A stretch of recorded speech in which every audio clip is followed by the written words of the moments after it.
Kisah Mbah Yudi, pria sebatang kara yang sudah 4 kali pindahkan rumah karena dikejar air laut. Wahyudi, 66, seorang pria sebatang kara yang tinggal di bibir pantai Roban Timur, Desa Sengon, Kecamatan Subah, Kabupaten Batang, telah memindahkan rumahnya sebanyak 4 kali selama 4 tahun terakhir. Yudi, sapaannya, mengaku telah menempati rumahnya di kawasan itu selama 30 tahun.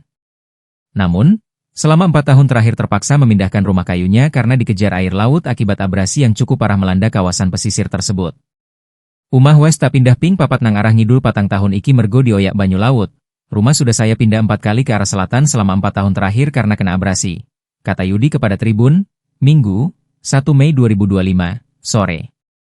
Ketika ditemui Tribun, Yudi tengah mencangkul tanah di samping dan belakang rumahnya. Nafasnya terengah-engah, bulir keringat membanjiri tubuhnya. Namun, dia mencangkul dengan semangat.